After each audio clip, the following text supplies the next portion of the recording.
अकाल मृत्यु। जो लोग अकाल मृत्यु मरते हैं, अकाल मृत्यु का मतलब होता है बगैर अपनी अपनी उम्र न पूरा होते हुए भी वो लोग मृत्यु को प्राप्त हुए। वो लोग कौन होते हैं?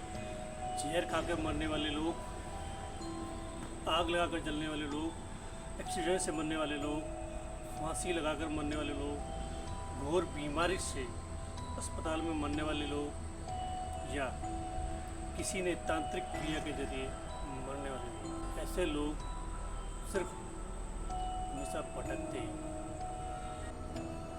गरुड़ पुराणों में भी कहा गया है जो लोग अकाल मृत्यु मरते हैं वो लोग की आत्मा जो है सिर्फ इस दुनिया में फंस के रह जाती है। न तो सिर्फ उनको नर्क मिलता है, ना ही उनको स्वर्ग मिलता है। वो आत्माएं भटकती हैं। भटकती इसलिए है क्योंकि उनको न शांति मिलती है, न उनके अंतकाल की तरह उनको सही ढंग से क्रियाक्रम भी उनका नहीं होता है। जल्दबाजी में लोग उनका या तो जला देते हैं या उनको दफना देते हैं। अगर कोई जवान आदमी मरता है या जवान लड़का मरता है, भूत या प्रेत या शैतान योनि में चला जाता है।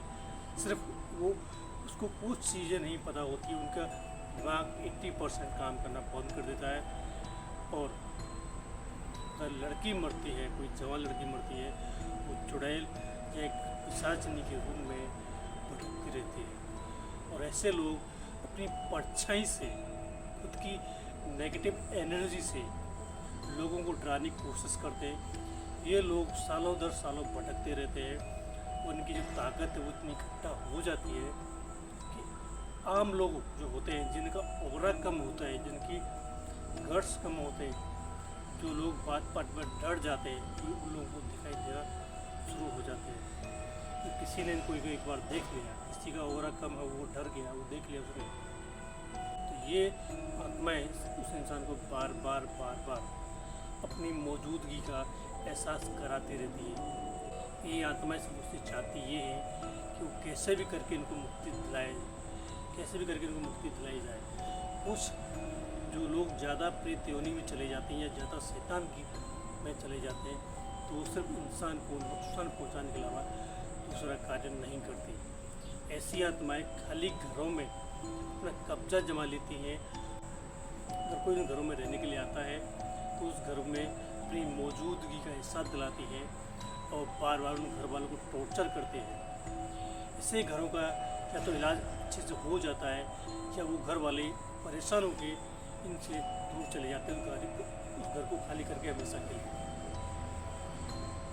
उनको मुक्ति, ये लोग इस दुनिया में इसलिए फंस के रह जाते हैं, इनका अच्छे से क्रियाक्रम नहीं हो पाता। और हम लोग जिससे अगर किसी का बेटा मरा है जवान, तो माँ या बाप या भाई उन लोगों को जब तक याद करते रहते हैं जब तक उनका कोई दूसरा आदमी नहीं होता, दूसरा आदमी उनके पैदा नहीं होता है, उनका मोह खत्म नहीं हो सकता। इसी मोह के चलते हुए लोग बार बार अपने घर की तरफ आकर्षित होते हैं और ये आत्माएं निकल ही नहीं पाती है जंजाल से।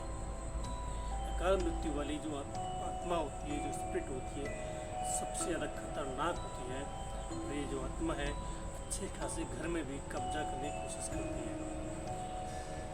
जो अकाल मृत्यु जो लोग मरते हैं, इनको भूख बहुत लगती है, प्यास बहुत लगती है। ये लोग खाने की तलाश में भागते हैं इधर से उधर।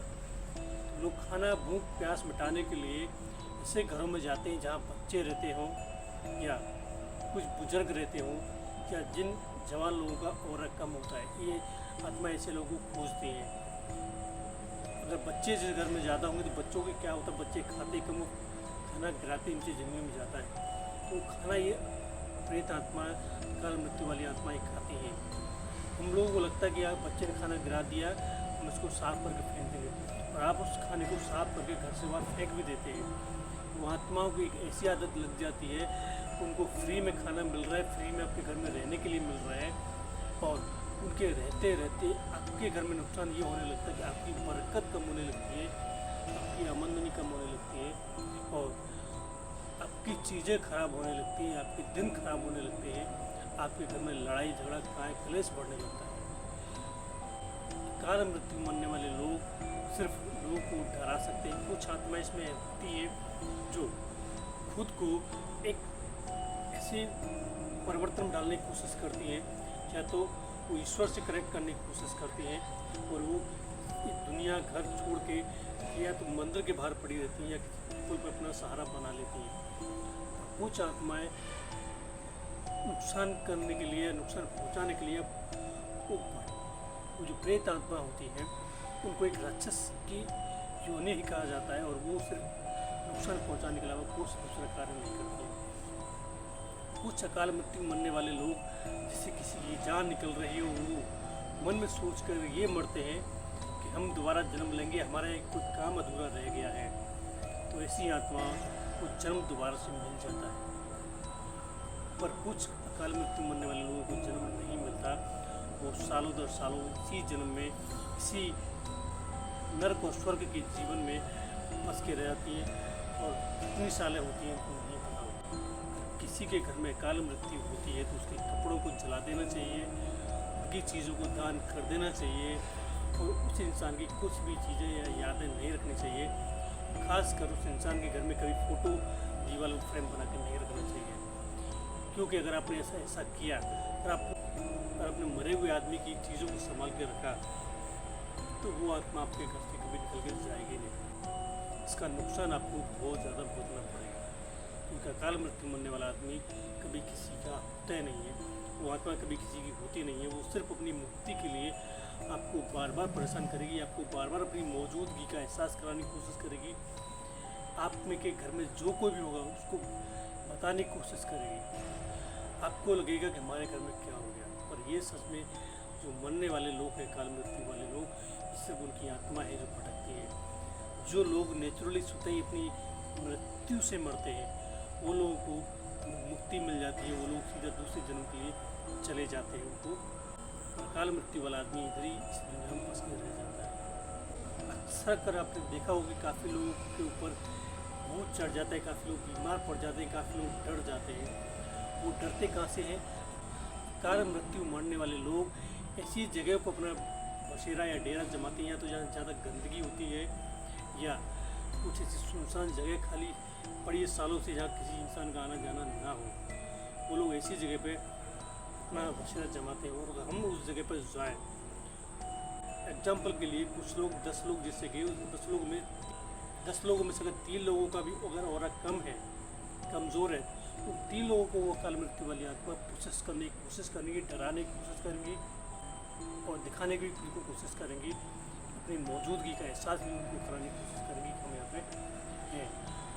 हो सकता है कि वो आत्मा उनके पीछे पीछे घर तक चली आए।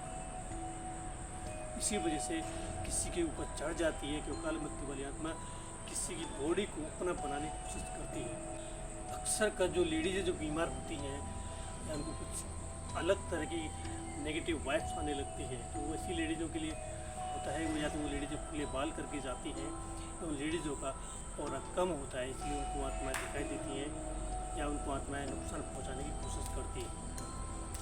अकाल मृत्यु पे ब्लॉग बनाने का मेरा यही था कि आपको कैसे भी करके जागरूक किया जाए, अपने बच्चों को, अपने बुज़ुर्गों को, या जितने भी यंग जवान लोग हैं तो उनका ऑरा स्ट्रॉन्ग है तो वो इसी जगह पर जाया करें।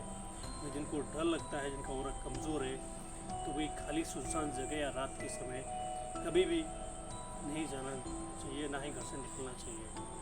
जिस तरह हम लोग अपनी दुनिया में रहते हैं, जिंदी दुनिया में रहते हैं, इसे मरने वालों की भी हमसे पर एक दुनिया है। हम मरने वालों के लिए पैरानॉर्मल है और मरे हुए लोगों के लिए हम जिंदा लोग पैरानॉर्मल है। यार हमको भी मरने वालों से लगता है, वो मरने वालों से हमको डर लगता है। अगर आप घरों प्राण पढ़ेंगे तो घरों प्राण में आपको सारी प्रक्रिया, सारी चीज़ें आपको समझाई जाएंगी और दिखाई भी देंगी, और लिखी हुई चीज़ें भी आपको पता चलेंगी कि मरे हुए आदमी की अकाल मृत्यु की जो आत्मा है क्या क्या कर सकती है, क्या क्या नुकसान कर सकती है। आत्माएं फ़ायदा नहीं करती, सिर्फ नुकसान के अलावा से कोई दूसरा कार्य नहीं होता है। आपने काफ़ी जगह देखा होगा, महसूस भी किया होगा कि कभी आप सो रहे होते हैं तो आपको लगता है कि आपकी छाती पे आके कोई बैठ गया है, आपकी आंखें बंद हैं, आपके हाथ ले रखे हुए, आप हाथ हिलाना चाहते हैं पर आप वहाँ से निकल नहीं सकते, निकल नहीं पा रहे हैं उस जगह से। आप जाके जब हनुमान जी का मंत्र जाप करते हैं या हनुमान चालीसा पढ़ते हैं, उसके बाद आपको रिलैक्स मिलता है। कभी आपने देखा हो कि आपको लगता है कि आपको कोई देख रहा है या आपके साथ कोई चल रहा है, आपको अपने कोई परछाई दिखाई दी, इन लोगों का ऑरा कम होने की वजह से सब चीज़ें उनके साथ एक्टिविटीज़ होती है। मैं कहता हूँ आपको एक दिन में हनुमान चालीसा प्रतिदिन पढ़नी चाहिए। इससे क्या होगा, आपका ऑरा स्ट्रांग होगा और नेगेटिविटी आपसे दूर रहेगी। हनुमान चालीसा मंत्र में इतनी पावर शक्ति है, वो जितनी भी नेगेटिव शक्ति है वो आपसे दूर रहेगी और आपका ऑरा हमेशा के लिए स्ट्रांग हो जाएगा। प्रतिदिन मैं कहता हूँ भगवान के मंदिर में हाथ जोड़ें, नमस्कार करें, उनमें पूजा पाठ करें। इससे क्या होगा, बुद्धि शुद्धिकरण होगा, आपकी बॉडी स्ट्रांग होगी और आपके साथ साथ एक पॉजिटिव शक्ति भी आपके साथ साथ रहेगी। जितनी नेगेटिव शक्तियाँ इस दुनिया में हैं उतनी ही पॉजिटिव शक्तियाँ भी, और पॉजिटिव शक्तियों को पाने के लिए आपको मेहनत करनी पड़ती है, पूजा पाठ करना पड़ेगा, नित्य नियम मंत्र जाप करने पड़ेंगे। और नेगेटिव शक्ति बिगड़ मंत्र के, बिगड़ जाप के साथ साथ रहती है और हर समय रहती है। जिस तरह हम पर्दे हिलते हुए देखते हैं, कभी टीवी बंद होना या किसी फ्लक्चुएट हो जाना या किसी चीज़ का गिरना या टूटना, उससे भी एक नेगेटिविटी का प्रूफ होता है। उस प्रूफ को आप झुटला नहीं सकते। अकाल मृत्यु भी सबसे ज़्यादा खतरनाक होती है, चाहे कोई भी हो, जिसका भी, अगर बेटा, बहू, बहन, बच्चा, छोटा बड़ा मरा होना, उस आदमी को याद नहीं करना चाहिए। 12 दिन के बाद उसको त्याग दो, प्रत्याग कर दो, सोचो हमारी वो ज़िंदगी में था ही नहीं कभी। अगर आप उसको याद करोगे, याद करते रहोगे, तो जिस तरह बच्चा बड़ा होता है, तो इस तरह अकाल मृत्यु की आत्मा भी आपके साथ साथ चलेगी। आप जो करोगे वही करेगी। तो दोस्तों, अगर ये वीडियो अगर आपको अच्छा लगा है तो उसको लाइक करें, कमेंट करें, चैनल को सब्सक्राइब करें, फॉलो करें। मैं अब विदा लेता हूँ आपसे, जीतन सिंह। फिर आपसे ब्लॉग में मुलाकात होगी। जब तक के लिए जय हिंद, जय भारत।